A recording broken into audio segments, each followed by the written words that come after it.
You are listening to the Reading for the Glory podcast. Join us as we have meaningful conversations that will help us discover truth, goodness, and beauty through the written word. For more information and additional resources, please visit readingfortheglory.com. This episode is brought to you by Beeson Divinity School. Beeson is an evangelical seminary at Samford University in Birmingham, Alabama, that offers a robust Master Divinity program, forming students in person in a community-oriented model of theological education. Thanks to a generous gift, Beeson is able to offer full tuition scholarships for students beginning their studies in 2026, making this flagship degree now more affordable than ever. These scholarships cover the cost of tuition and fees for 3 years, which is about the average time it takes to finish the MDiv. These scholarships won't last long, so for more information and to apply, please visit beesondivinity.com or click the link in today's show notes.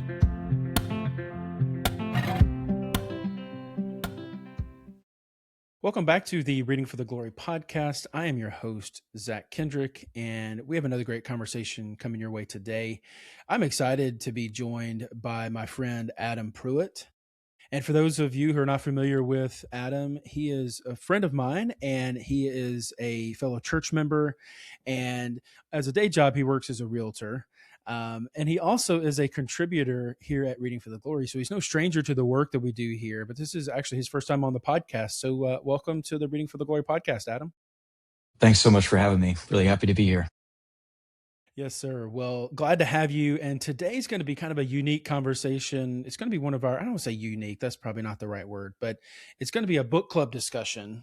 Typically, we have authors come on the show and talk about their book. But on occasion, we have a contributor or someone who's a friend of the podcast come on and talk about a book. And so several months ago, you had mentioned to me and asked me at church if I had read the book Dominion by Tom Holland. And I had said I'd never heard of it. And you had encouraged me to read it. And so we decided after I had gotten a copy of the book and started reading it to have a podcast discussion about it and kind of a book club type discussion about this book. It is a thick book. I have a copy of it here.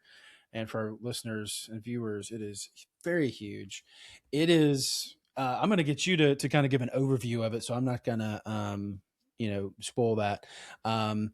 But it's a very interesting book. And just the basics, he goes from beginning of Christianity all the way to modern day. It kind of gives an overview of Christian history.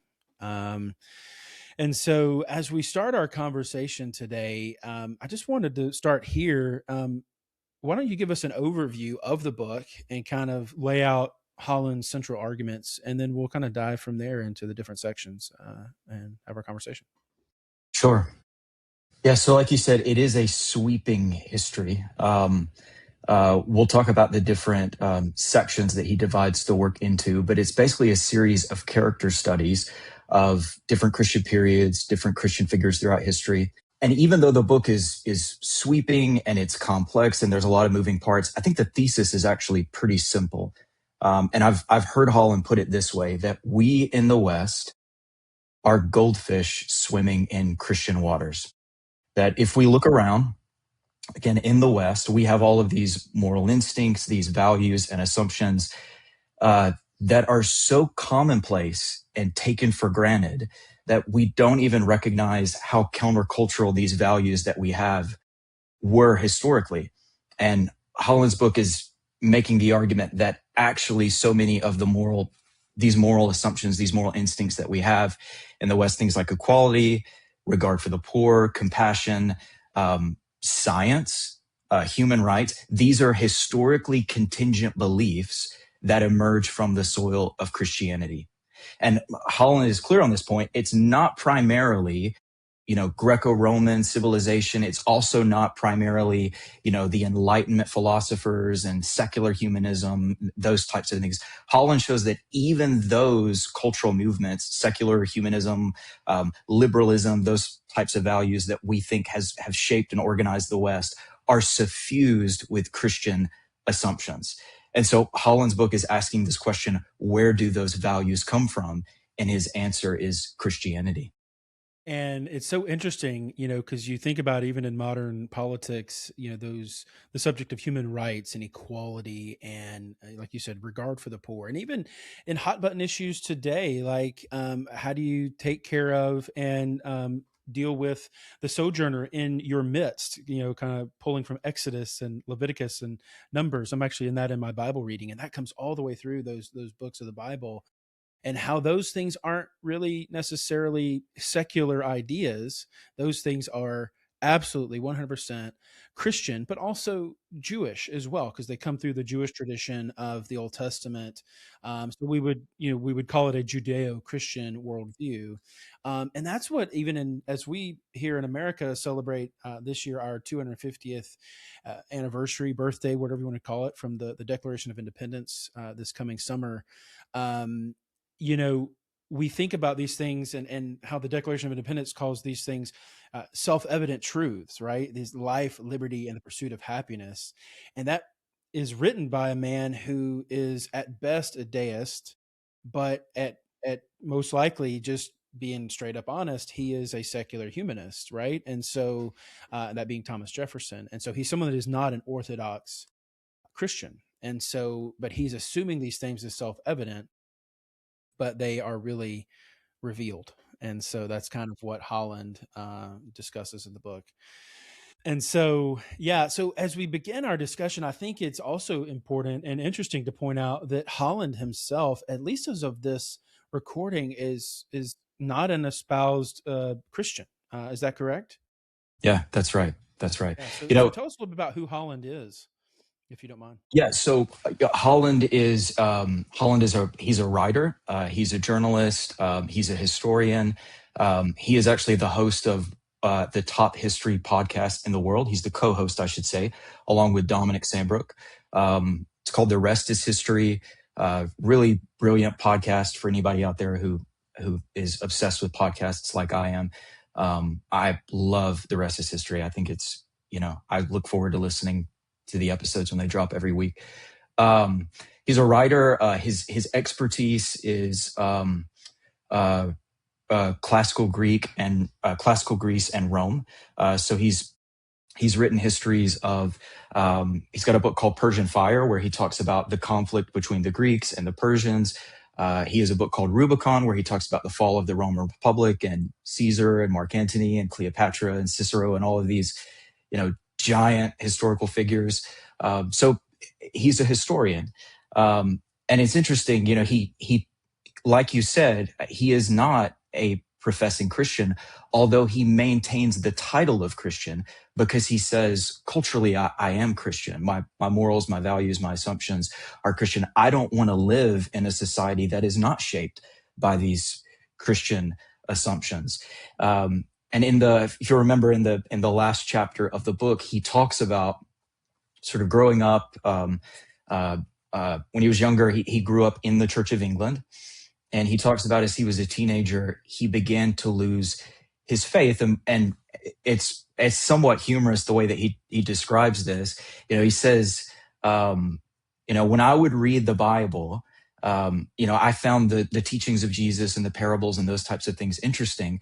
But he says, I was always team Pontius Pilate. When I would read the Old Testament, I was 100% team Pharaoh. I was much more interested in, the Babylonians and the Assyrians and these big, giant, swaggering civilizations that stormed the ancient world than I was the teachings of, this Galilean carpenter. And yet he has found, what really dominion is for Holland was a project where he was stress testing his own values and assumptions. He talks about how he wrote a book called In the Shadow of the Sword, which is a history of Islam.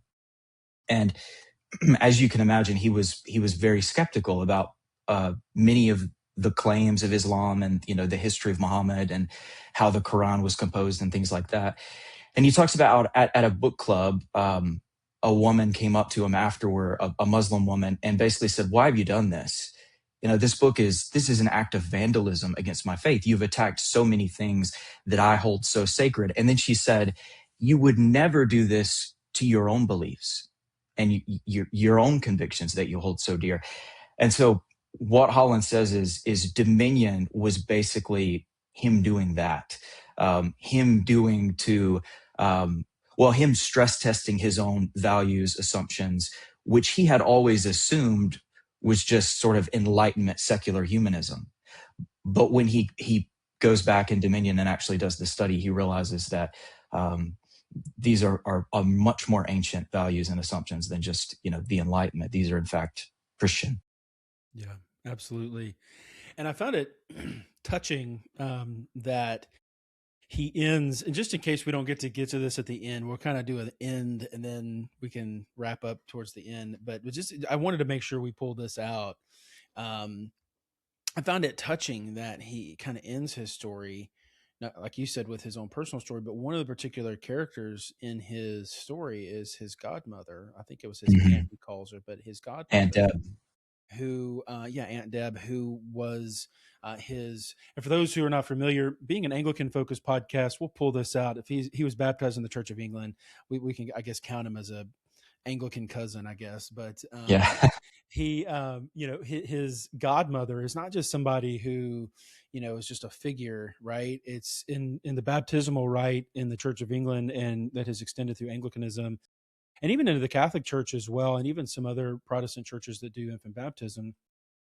Someone who serves as a godparent or a sponsor is someone who is taking vows on behalf of this child along with their parents that they will be raised in a home that is Christian, and that they will be given a Christian foundation in their life to be able to grow into the faith that they are receiving at baptism as an infant. I myself have done that for a cousin of mine, and so it kind of reiterated in my mind the importance of this role of godparent sponsor, and how to her dying day his godmother prayed for him and loved him and served him and pointed him to Jesus. And how he kind of ended on that note to me was touching. So I think there's some hope there that he'll come back to his Christian roots, his Anglican roots, his Christ-centered faith. And so maybe this book will, in his writings will draw him back. The Lord will use that to draw him back to yeah. I was Christ. I was just telling my wife last night about um, it's remarkable the way that Holland ends this sweeping objective study of Christianity is by talking about the impact that this Christian woman had on his young life and continues to have. That he talks about his, these values that he holds so dear, which he's laying out in this book, which have, shaped Western civilization and have given us these values that we hold so dear and that we all just take for granted and assume. The way that those were demonstrated to him at a young age through this loving relationship that he had with his godmother. I thought that was so powerful, and a way of kind of distilling these big civilizational size ideas down to the level of this relationship that Tom Holland has with his Aunt Deb. Absolutely. And that just shows and we could, spiritualize that and make a Bible study out of it, I guess. But, it shows the individual and the I guess that's not the word I'm looking for. It shows the not just the impact but the personalization of this message of the gospel that comes from this Galilean preacher, right, that we know as Jesus Christ. And not just a good teacher, but our Lord, our God himself, who was incarnate, as the creed says, and became man. He was, conceived by the Holy Spirit and born of the Virgin Mary, and he came and entered human history, God himself, to reconcile and redeem humanity. And I think that shows the importance, because all of us would have somebody like an Aunt Deb in our life. I would hope somebody, especially those of us who grew up in a Christian household, or a Christian, in a Christian context, people, whether it be a family member or a church member, who is that encourager and teacher who lays kind of that foundation in our life. Hopefully our parents have done that for us, but also those people who are not our parents, who have laid that foundation for us as Yeah. well. Yeah. I think of Paul writing to Timothy and saying, I thank God for the faith that dwelt first in, I can't remember who's the grandmother and mother, but Lois and Eunice, I think were their names. Mm. Yep. Um, Yep. and then, of course, Augustine said later in life, that, he said, I look at my salvation and I judge it a consequence of the prayers of my mother. Monica's a huge figure in confessions, always, contending for her son's faith. And so, yeah, there's a line that he has that I thought was so good in that last chapter, where he says, the Christian revolution was wrought above all at the knees of women. And that idea of, of women, raising their children in the nurture and admonition of God, and distilling the faith to another generation. That is how, in so many ways, Christianity has continued throughout the generation. Somewhat, obvious point, but I thought that was really beautiful. Well, let's dive in. There's a big swimming pool that is laying in front of us, so let's dive in. There's 2,000 years of history to get through in the next few minutes. We won't get to it all. We're not going to Yeah. even nearly scratch the surface today. He lays out his book in 3 major sections, and the chapters kind of roughly follow this timeline of Christianity in antiquity. So starting with Jesus himself, a little bit actually before, just kind of talking about the Jewish state and that sort of thing, but picking up with Jesus himself, his 12 apostles, the 120, and on from there, from the day of Pentecost forward through roughly about the period of to about 500 to 1000 AD, and he picks up from there with a section. Well, so he first calls that first section antiquity, and then the second section he calls Christendom, which is the proliferation of Christianity into what we would call Western society or Western culture, into Europe and into other parts of the world that would have a Western influence.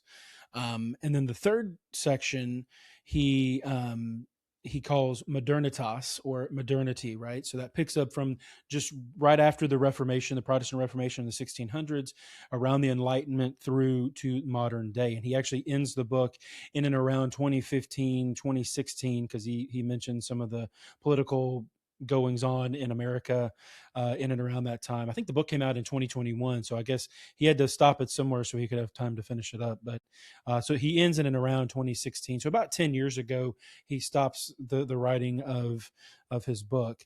So let's just go section by section, and let's just dive in. And so, what are some significant things that you see in each of these 3 sections? So let's start with antiquity. What are some things that you draw from those first few chapters in that first section on the foundation and beginnings of what we now call the Christian religion? Yeah. Well, the first thing that he does, in antiquity, which I think he does so effectively, and again, no one better to do this kind of thing because of Holland's expertise of the classical world, is he immerses us in the strangeness of ancient Greco-Roman culture, the classical world. It's a totally alien landscape to the one that we inhabit today. It's incredibly cruel. It's incredibly brutal. We think of, people like Julius Caesar, and, when we learn about him in grade school, we learn that he was a great general. He was a consul, he was a politician, he was victorious on the battlefield. But Plutarch tells us that, Caesar killed 1 million people in Gaul, and he enslaved 1 million more. This was a man who was celebrated for his brutality, for his violence, and for his subjugation of other people. Another example Holland gives in the book of this is the culture of Sparta, which, if we've seen the movie 300, this came out when I was in school. It's been a while, yeah. Like Leonidas in that film, the king of Sparta, who leads the 300 to battle the Persians at the Hot Gates. Leonidas is the incarnation of the democratic spirit, by democratic, I mean democracy. He is defending Western values against the totalitarian hordes of the Persian invaders. When in reality, like ancient Sparta was, the incredibly brutal and violent culture. They had enslaved this entire population of people called the Helots, and the way that you would graduate into basically the Spartan army was to actually climb over this mountain and kill a helot without being noticed. And of course, we've all seen at the beginning of the movie how babies that were misshapen or were deformed were disposed of, and that in and of itself is it's another topic that Holland brings up, which is that exposure of infants was totally common, in Greece, but also in ancient Rome. There was nothing unusual at all about it. The pater familias, the head of the Roman household, he had the power of life and death over all the slaves in the household, but also over all the infants born in the household. There were no Roman laws protecting children in this way. And so you get stories in the ancient world of, there's a famous letter. I think it was discovered in the papyrus from Oxyrhynchus in Egypt, where a man named Hilarion is writing to his wife. And it's like totally normal letter. He's saying, I miss you. I wish you well. He's a soldier who's fighting on the front, and he's writing back. And he's saying, I wish you well. I wish, can't wait. His wife is pregnant.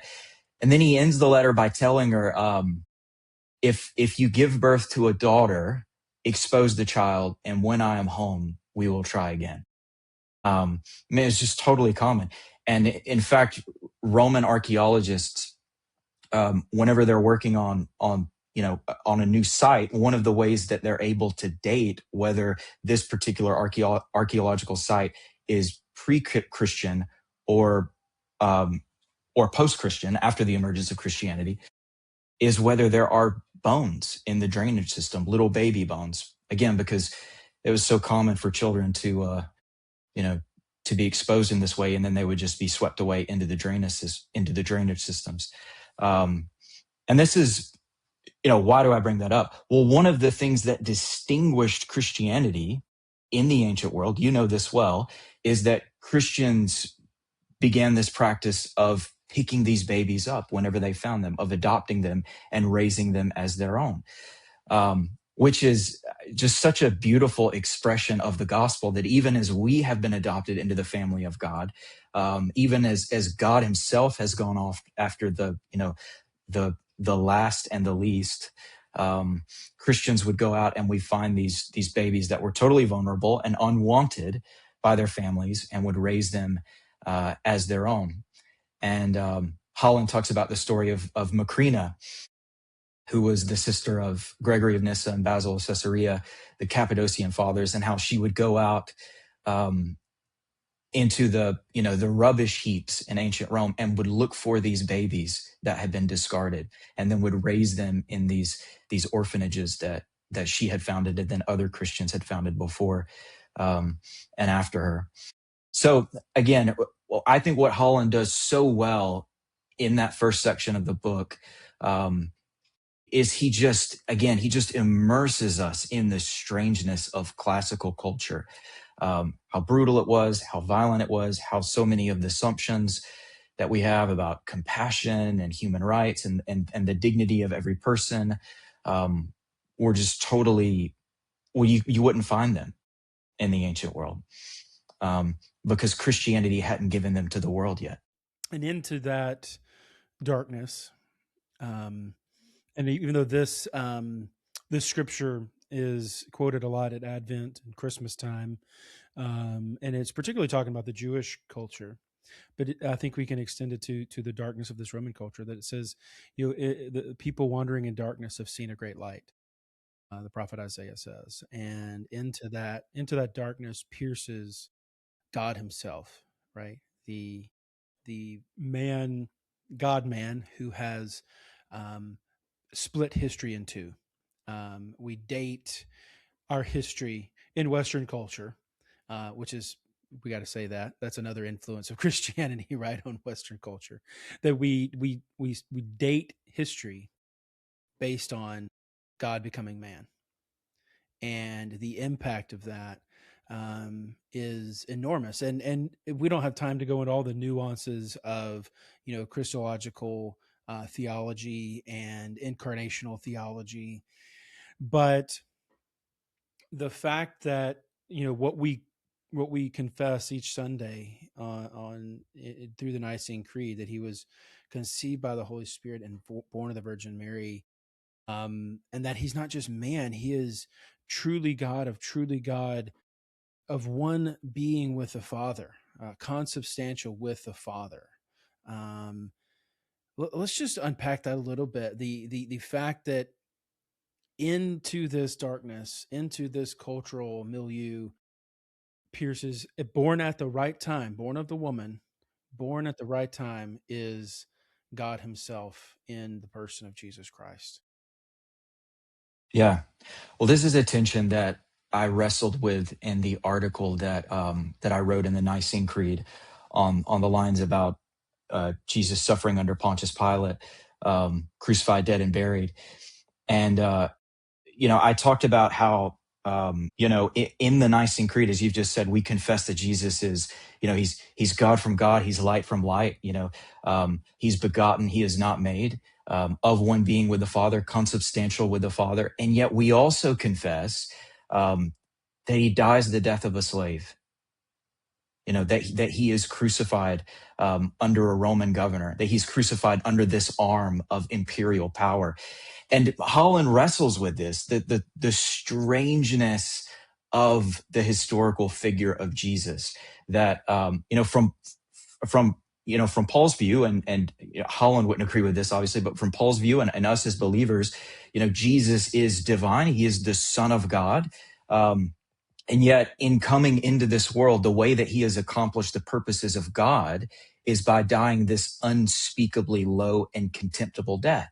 And this is why Paul says, this is foolishness to the Greeks. It's nonsense. It's folly. And it's stumbling block to the Jews. It offends everyone, but in different ways. The Romans look at this and they say, they don't know how to make sense of it. Gods kill people. They exact vengeance. Gods are not themselves the object of death or vengeance.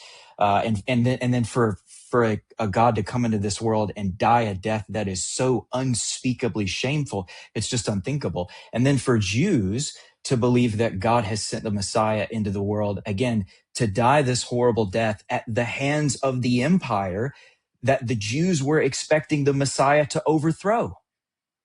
And then, for Paul to believe that this Jesus who has died this death is also a member of the divine life. Paul, who is a devout Jew, steeped in the Torah, deeply monotheistic, to begin to sort of wrestle with the Old Testament and see Jesus in it, and that again, Jesus participates, is a member of the divine life. Holland wrestles with this, that this is so strange. It's so strange that this would emerge in a Jewish context. And that God is not just one. He's not just Father. He's one, but he's three in one. He is Father, Son, and then Holy Spirit, as we come to understand later as Jesus reveals him and he poured forth at the day of Pentecost, right? And so, Yeah. He has yeah. broken into this world. And that's, Tom will use this language, and I think somewhat, obviously metaphorical ways. I think he wants to empty some of these categories of the theological meaning that we have as Christians. But Holland will talk about how, the crucifixion is this depth charge that happens under the surface of the Roman world. And if you're there, if you lived at the time of Jesus, if you were, a Roman in some other part of the province, you might not have seen the kind of the revolutionary implications of Christ's death, burial, and resurrection during that time. But what happens is in the years after is there are these ripples that over time will invert the moral imagination of the West and reshape the world more than any other movement, any other ideology. Um, and it's interesting. I've seen Tom Holland pressed on this issue, and I was watching an interview with Tom Holland and Glenn Scrivener, who's a British apologist, has a really great YouTube channel. And Scrivener was sort of pressing him on this and saying, so would you say that this explosive event in the ancient world that leads to this, revolution of Christianity that reshapes culture, would you say that's the New Testament? Is this the letters of Paul? And to his credit, Holland says, I'm not hanging this on the letters of Paul.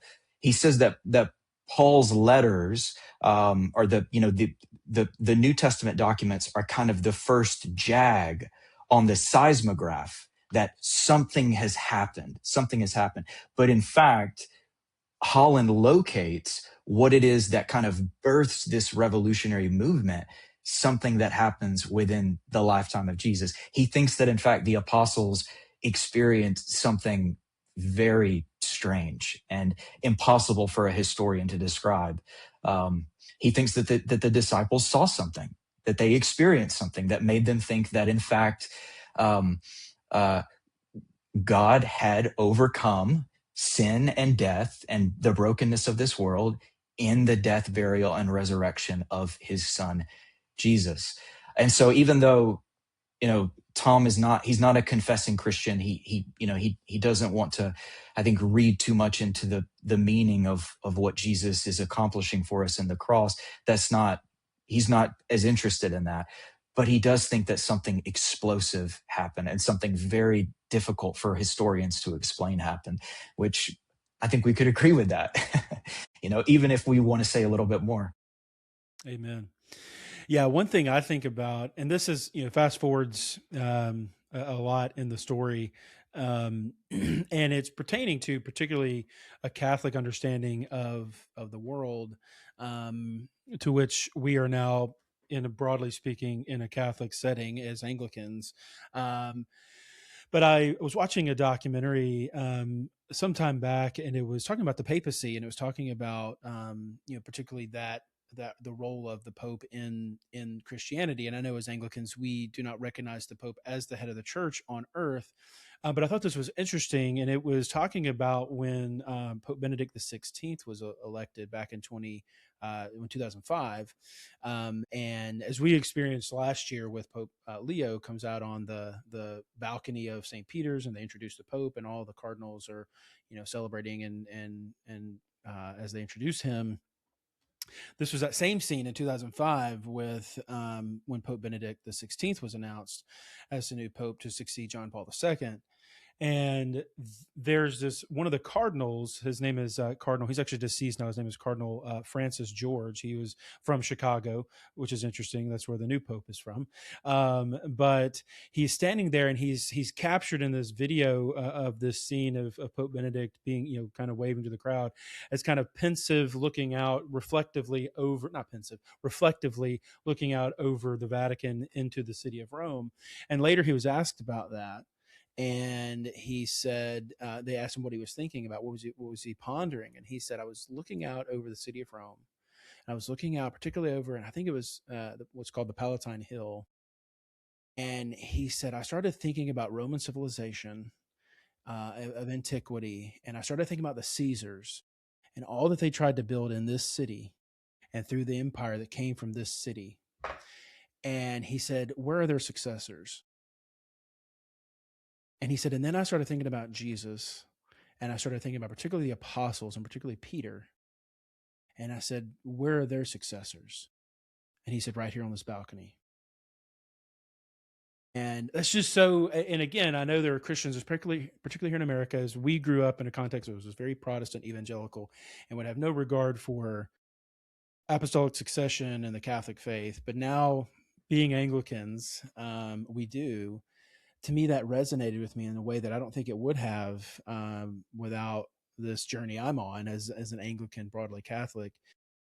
And it's so right that from this one relatively, I don't want to say unknown, because he throughout history he's become known, but just through somebody who should not be known to history, a backwater preacher in the Galilean countryside, who becomes the most, not just famous, but the most prolific and most just, we can't describe how big Jesus is in the world, right? I think we have to say what C.S. Lewis says, that if he is not who he says he is a liar. If he is just a crazy man, he would be a lunatic, right? We should disregard everything he says. But if he really is who he truly says he is, that then explains all that has come since the movement that he started 2,000 years ago, that has expanded throughout the world. And so he's either a liar, lunatic, or Lord. And so, yeah, I think that's good. Yeah, that's so good. And you mentioning the Pope sort of looking out over the Palatine Hill, just it reminded me of, I know Tom mentions this in his book, but the Alexamenos graffiti, this famous graffiti that was discovered on one of the what had been senatorial chambers on the Palatine Hill, where some Roman mocking a Christian whom he apparently knew, named Alexamenus, had drawn a figure on a cross, a figure nailed to a cross with the head of a donkey, and then someone in front of the cross, sort of lifting their hands in adoration, and they had drawn Alexamenus. They had carved in Alexamenus worships his God, which is such a potent illustration of the contempt that Romans had, for this idea that the creator God of the universe would come into the world and would choose to die in this manner. And yet, as you just said, so well, in that, when we look at the cross, when we look at Christ's shameful death, his burial, God did, in fact, use the foolish things of the world to shame the wise, and the weak things of the world to shame the strong. And Paul rejoices in this. Paul rejoices in this, which is the power of the gospel to sort of shake us, from slumber. And he says, I choose to know nothing among you except Christ and him crucified. Holland says it a couple times in this book that you can tell in Paul's writing that he's a little bit ashamed of the crucifixion, that he wants to minimize it. There might be a grain of truth there, but I think when I read Paul's letters, Paul revels in the cross. Paul isn't trying to sort of decenter the sufferings of Jesus, the passion of Jesus. Paul is quite plain about the manner of death that Jesus suffered, and the way that those sufferings are redemptive for us. Yeah, that's so true. And it's interesting. We know Paul being a member of the Sanhedrin. History doesn't tell us. The Bible doesn't tell us. He doesn't tell us in his biblical writings or any other thing that we know from church history. But was he present in the room at Jesus's trials? Right? Was he there as a member of the Sanhedrin, or was he excluded maybe because he was part of not the inner ring that was part of the trials? But he definitely would have been familiar with him, and that is why in the Acts Paul is seen going around persecuting these people, right? These Christians, these people, these members of the way, and that's why it's so powerful that this man Paul, Saul, right, becomes Paul on the road to Damascus, and because he witnesses the risen Jesus, and is changed forever. And I think you go back to that piece of art, not art. That's a good way of saying it. The piece of graffiti on the Palatine wall, of the donkey-headed Jesus on the cross. Like as you talk about, it is foolishness to the wise, or to those who are, dying, right? That's what Paul says, to those who are perishing. But there are millions of Christians around the world, and there are millions, or at least thousands of churches around the world, and in millions of homes around the world that have a crucifix, either hanging above the altar, hanging in their home, and millions of Christians daily bow and worship, not of that object, right, but of in adoration of what Jesus did on that cross. And that's why I have come as a Christian who's now in the broadly Catholic Anglican tradition to appreciate and to adore a crucifix, because as someone who was in an evangelical background, I saw the crucifix as, well, Jesus is off the cross, he's resurrected from the dead, let's don't depict the cross with him on it because he's off it. But I think it's right to depict Jesus on a cross and to worship him through that image, because it reminds us of what he did for us. And we can look forward to, as we celebrate each week, and as we're going to be celebrating here in a few weeks, his resurrection from the dead. It points us to the resurrection, as well as we contemplate his death. And so, yeah, I Yeah. think that's important. Yeah. The In the introduction to this book, if again, like you said, the book it's a tome, it's a brick, but if for anyone who's listening, if you read anything in the book, I found the introduction. A friend of mine several years ago, let me borrow the book for a couple days just to read the introduction because he found it so compelling, and I just found it so moving and so gripping. In the introduction, Holland talks about this. How did crucifixion function in the ancient world? And he talks about how the the Roman punishment of persecution. And we all know this. It wasn't just a way of putting someone to death, but it was a way of torturing them, of shaming them publicly. But that also, if you had been a Roman or a member of the provinces traveling on a Roman road, it would not have been uncommon for you to come across the scene of crosses lining these causeways that the Romans had built. And these were basically billboards for Roman power. These were threats to people throughout the provinces, throughout the empire, that if you get out of line, if you get too uppity, if you even think of revolt or rebelling, we will do to you the same thing that we did to him. We're going to put you on a cross. You're going to die a slow, excruciating death. Birds of prey are going to land on you and peck out your eyes. And all the while, your family is going to have to watch you expire. You're going to be totally shamed. You're going to be naked. You're going to die this death. Was so awful that, Romans wouldn't even speak of crucifixion in polite company. And Holland wrestles with this in the introduction, that how did the cross, the crucifix, which in the ancient world was a symbol of Roman oppression and domination and imperial power, how has that now for Christians, and not just for Christians, but, cross-culturally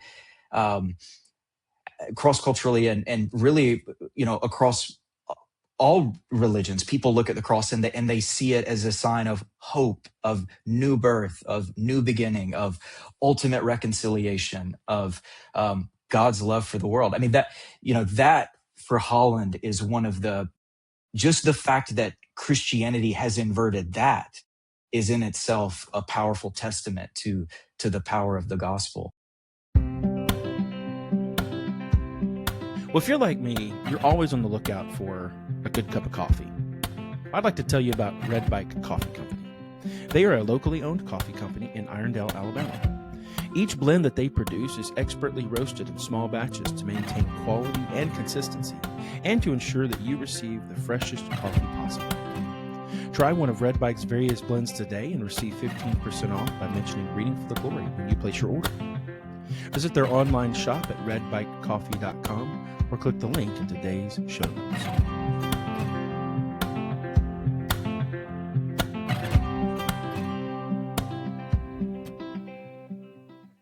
And there's so much we could continue to talk about and dive into in that first section. But for the sake of moving our conversation along, let's dive into the next section, which he calls Christendom. And this is a term that actually is kind of in and around Christian circles, at least here in America, even today, and is a term that has, at least today, maybe have, depending on who you're talking to, has negative connotations. To some, it would have positive connotations, and people want to kind of get back to a Christendom idea of culture. We can talk about that when we talk about modernitas, but this idea of Christianity spreading through, first through the Roman Empire, and then in through the the Byzantine Empire, and it doesn't quite get to the east, at least to the far east, until relatively recently in not American history, but in world history. But it spreads through Europe, and it spreads through what, and this is kind of going to get into a little bit of modernitas, but it kind of overlaps. But it spreads through the empires of Europe. So through the Spanish Empire, the British Empire, of which we are heirs of here in America, and this idea that the kingdom of God is ruling not just in heaven, but ruling on earth. And to kind of share with our viewers and listeners, we have a local book club here in our area that we are walking through a book called The City of God, right, by St. Augustine. And he kind of grapples with this as well, this idea of Christendom and what is the kingdom of God? Is it here on earth, or is it here, or is it in heaven through the people of God, ultimately, as we get into the hereafter, right, and into the new heavens and the new earth. So let's talk about this section on Christendom, and what are some things that you draw from that, and how it applies to even our day today. Yeah, well, I think you just touched on one of the, I think, more significant things that emerges in this section, which is that the concept of the secular as distinguished from the sacred. Holland argues that that is a Christian inheritance. So the concept of church and state, Holland argues, emerges in the medieval period within Christendom. And you just mentioned, Augustine's City of God. You have the City of God, you have the City of Man. The City of God, or the City of Man rather, is subject to the rise and fall of empires. It's subject to war and famine and siege and all of these things that we experience, that Augustine himself was experienced as the Goths stormed into the Italian peninsula and sacked Rome. That's the City of God. That's what the City of God is about, is a kind of, how do you make sense of this as a Christian, since the Roman Empire has now sort of pivoted toward Christianity, and now all of a sudden all of these things are happening. The empire seems to be falling apart, and Augustine is saying, look at history. This always happens. Our hope is not in the City of Man. Our hope is not in that the empires of this world are going to be preserved. Our hope is ultimately in the City of God. So I think one of the themes that really emerges in this section, which you've already touched on, is this concept of the secular as distinguished from the sacred. And so we would call that today this difference between church and state. We think this is a very American thing, which we think this has everything to do with the Constitution, and the Declaration. But in fact, Holland would argue that this distinguishing between secular and sacred, church and state, is a heritage of Christianity. And so Holland makes this point in the book that Islam and Christianity are both universal in the sense that these are both belief systems that have a global vision. As Christians, we really do believe that all of the world, all of the universe is going to be reconciled to God. Everything that is broken is going to be restored and made new. As far as the curse is found, heaven and earth are going to come together again. Nothing is wasted. Everything is going to be redeemed. Islam has their own version of that. But what Holland notes in Dominion is that Islam is universal, or totalizing is the language that he uses, in a political sense, right? So in Islam, the building of the caliphate and the growth of the Islamic State, this happens through political means. That's the way that you achieve this. You achieve this through whether you're sort of a kind of a liberal Muslim, and you believe that this happens at the level of the heart, or whether you're kind of more radical Muslim and you believe that this happens through jihad and waging war on the adversary and the infidel. As Christians, we also have a universal vision, but ours is looking forward. It's eschatological.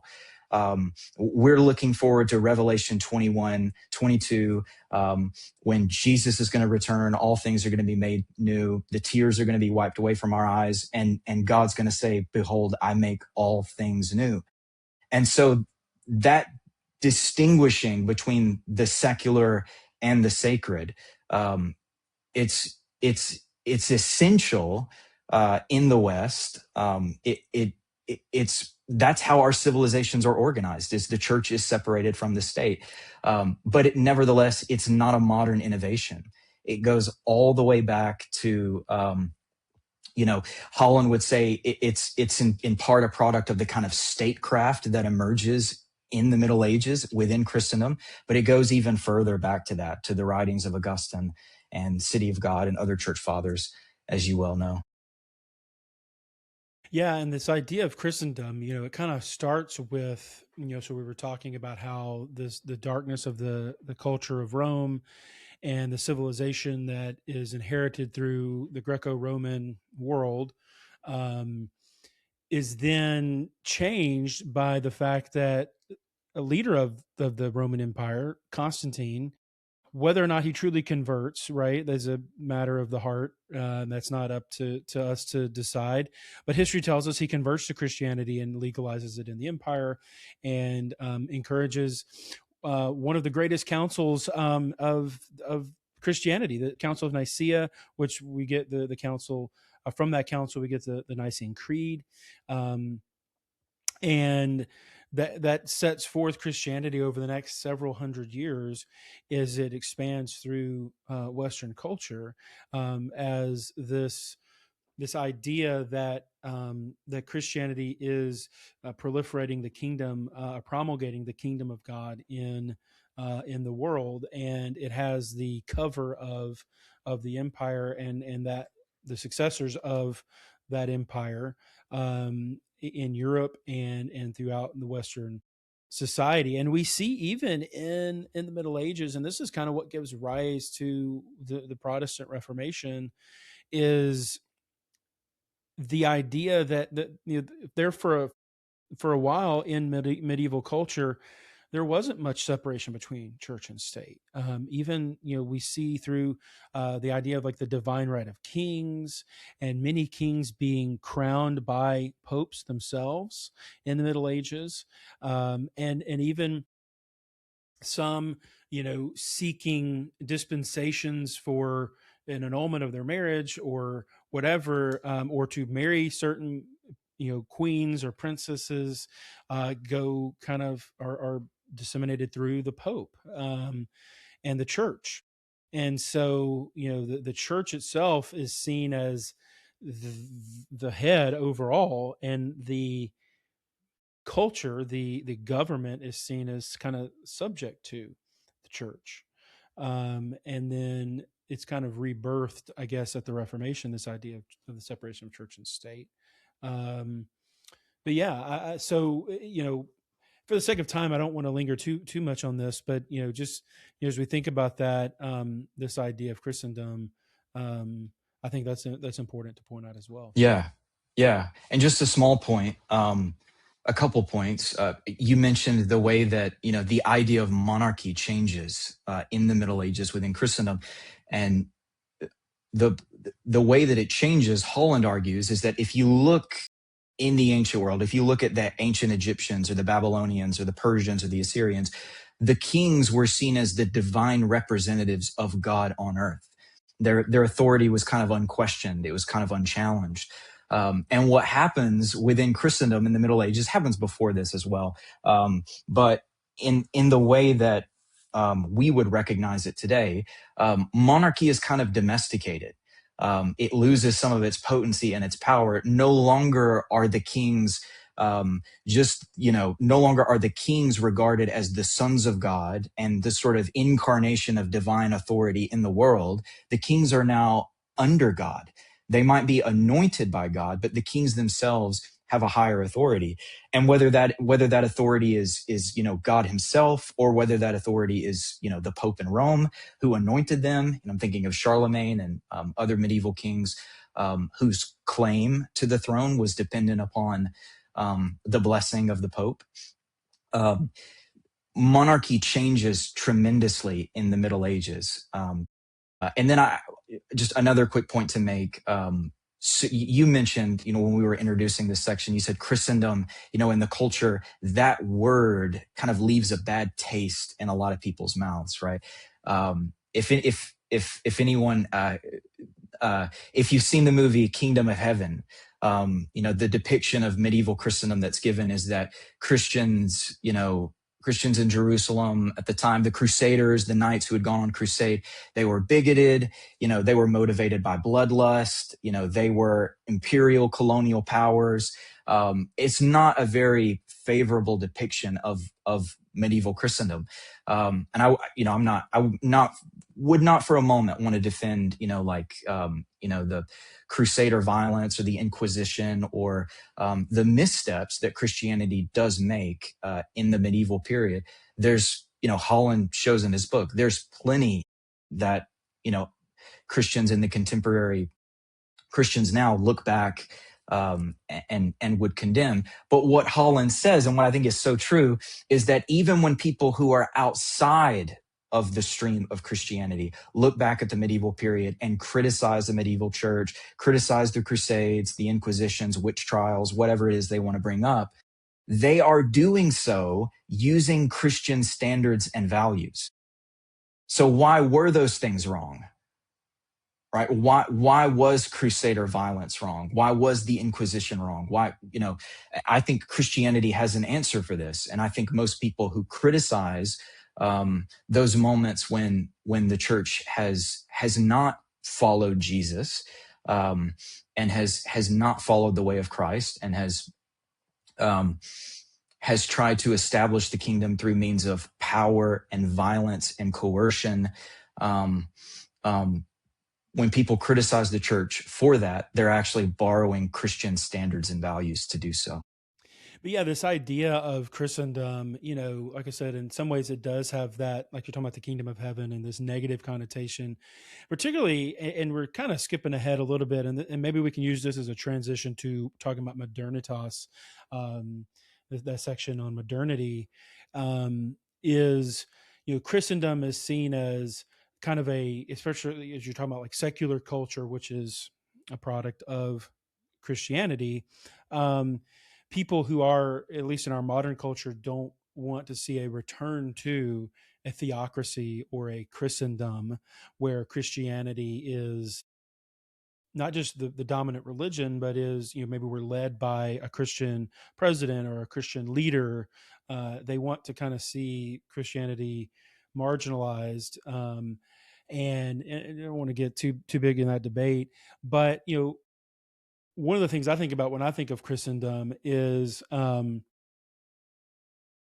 least here in America, this idea that we are a nation founded under Christian principles, and that Christianity was just kind of assumed as, and this is, as we, skip to that section or kind of move to that section, is kind of in America, there's really not a Christianity, there's Christianities, right? There's many expressions of Christianity that have come from the Protestant Reformation and American founding.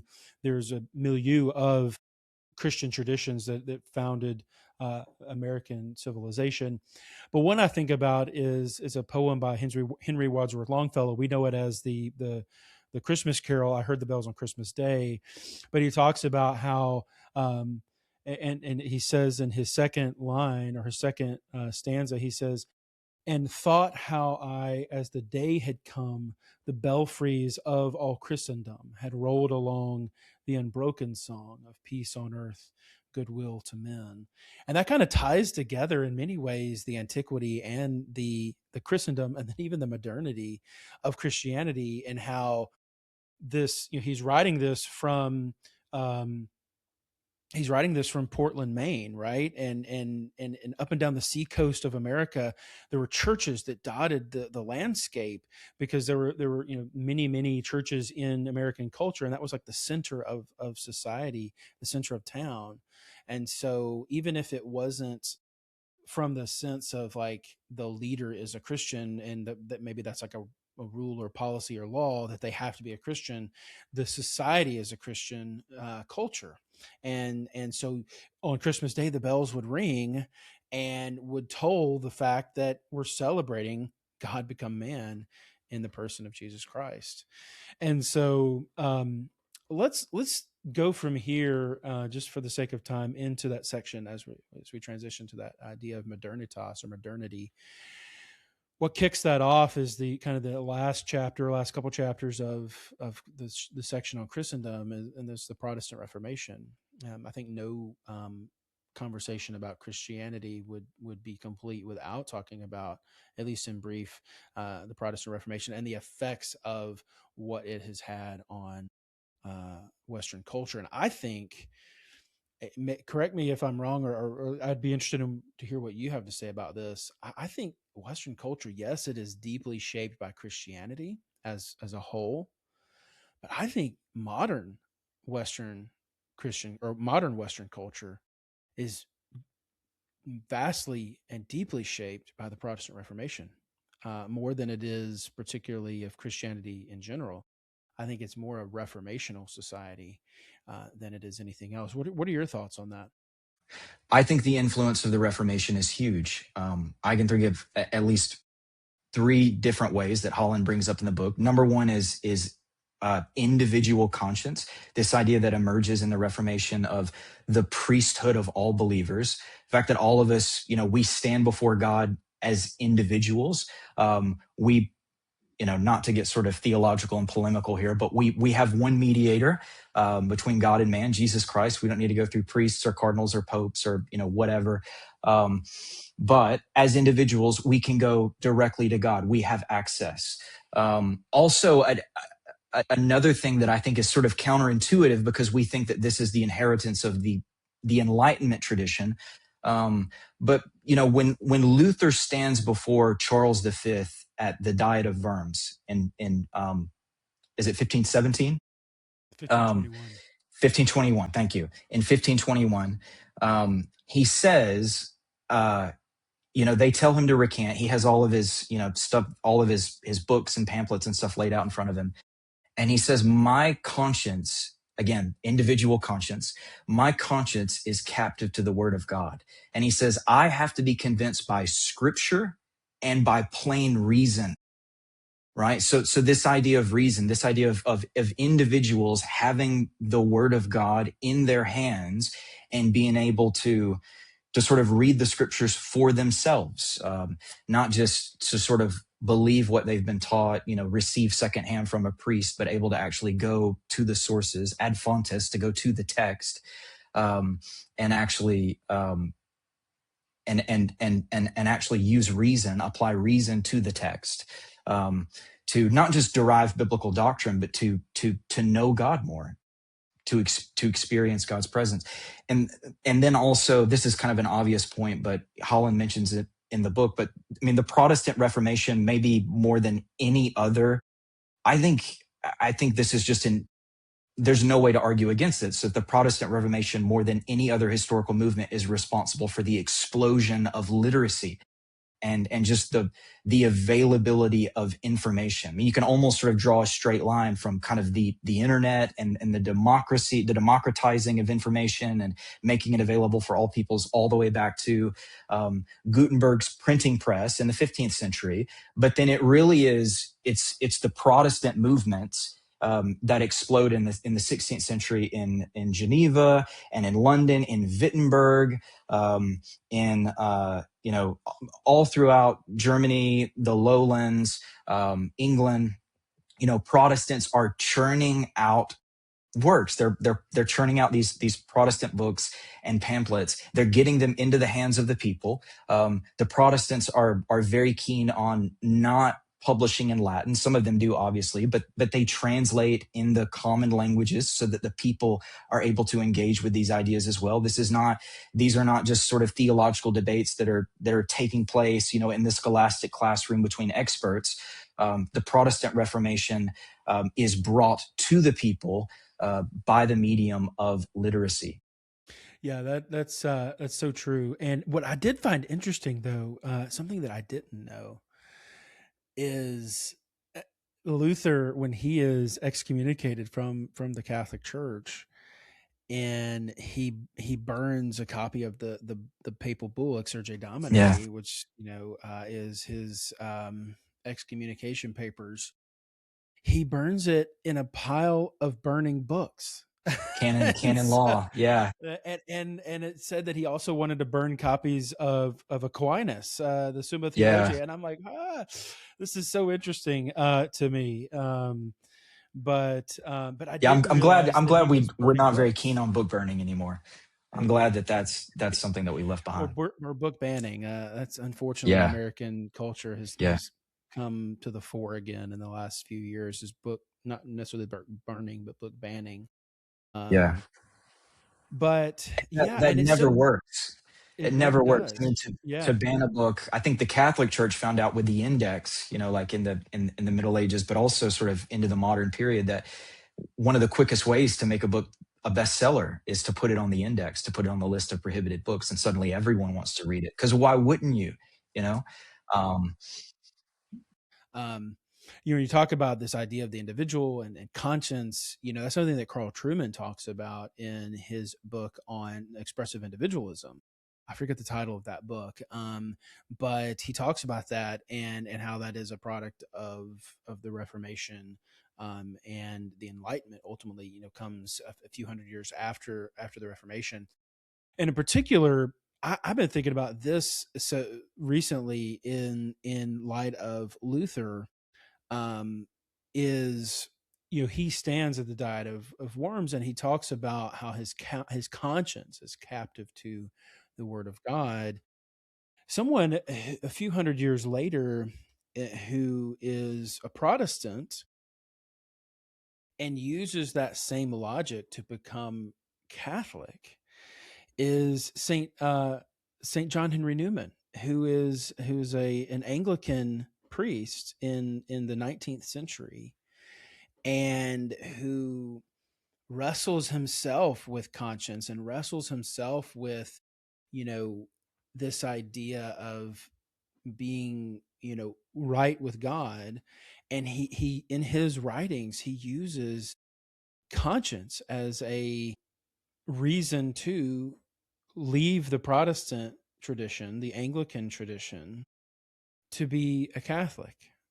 And I find that interesting. And he's recently, just I think it was back in 2019, was canonized as a saint in the Catholic Church, and then here in the last few months, back in 2025, he was announced as someone who's a doctor of the Church by Pope Leo the 14th. And so I just find that interesting, that connection, that conscience is something that is a modern idea, but it's interesting how it's used to kind of kick off the Reformation, but yeah. then someone uses that to kind of go from being a Protestant to being Catholic. So it's just really Yeah. interesting Yeah. to me. Yeah, Yeah. The idea that a crisis of conscience can precipitate a revolution that affects millions of people.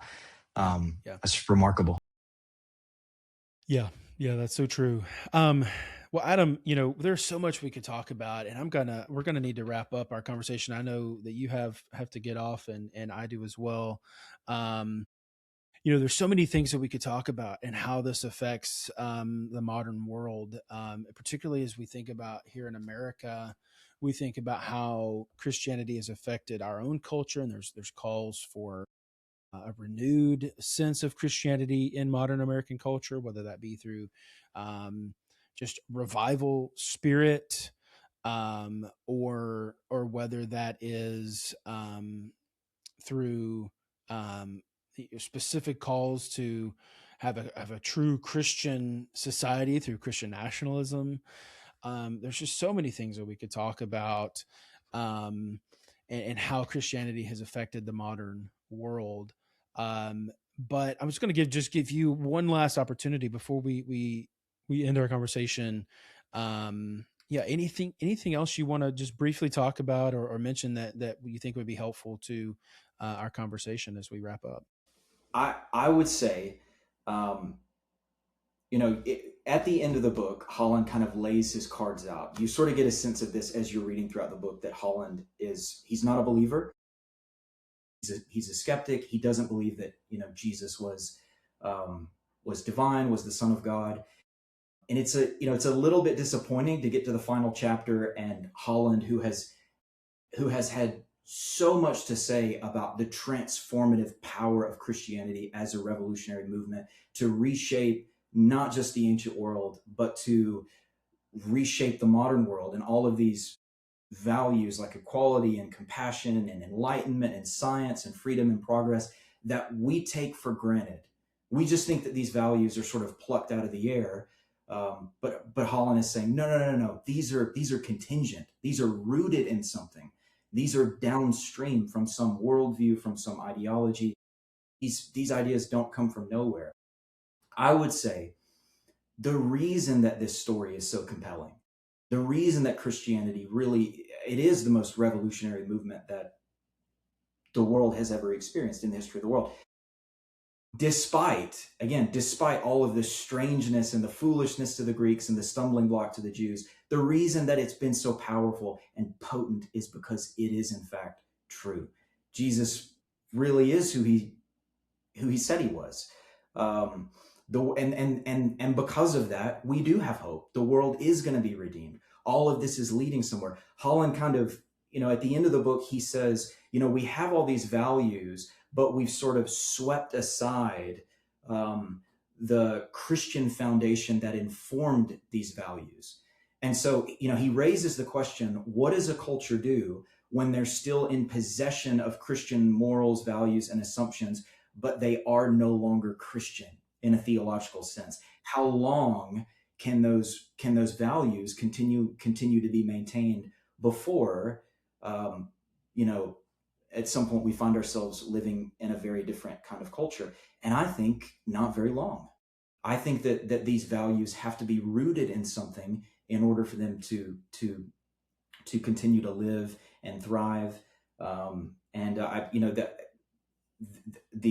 think the illustration of this that sort of come to me is Holland is someone who wants to pluck the fruit from the Christian tree, but then just sort of wave away the tree.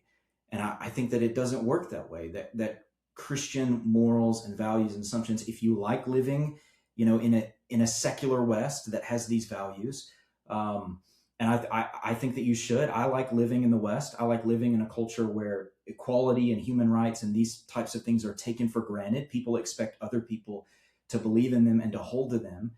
But again, the reason that we have them, and the only way that they will continue in the future, is if we return to the source, which is the gospel. No, that's such a great point. And I think, I would totally agree with you on that. And I think one of the ways, and I will have to end on this point, one of the things that I agree with on and I'm going to interact with the idea of Christian nationalism for just a second. One of the things I agree with on Christian nationalism is that heart to see culture renewed and to see culture be a Christian.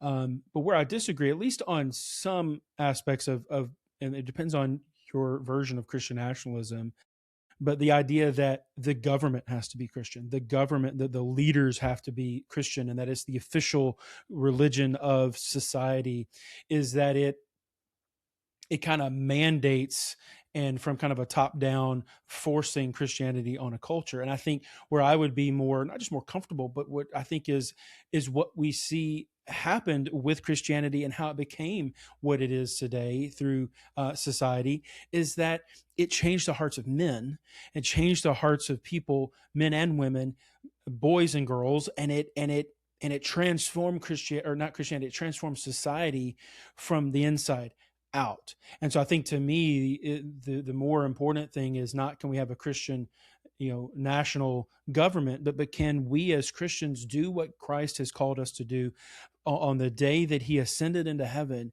leaving us with a commission to go and to spread this message of his gospel to all peoples, not just around the world, but in our own culture, in our own society, across the street, and in our communities. And if that is what we mean by making our society Christian again, I'm all on board. I'm all for evangelism and mission and seeing our society transform from the inside out. But it has to start with heart transformation. It can't come from coercion. And because then it's real, just like the message that we preach is. And so, well, Adam, thank you so much for joining me today. This has been a wonderful conversation, and I wish we had more time. I would say we could do a 3-hour long form interview, but we are not some Christian podcast that do that. And so we try to limit it to about an hour. We've gone a little over that.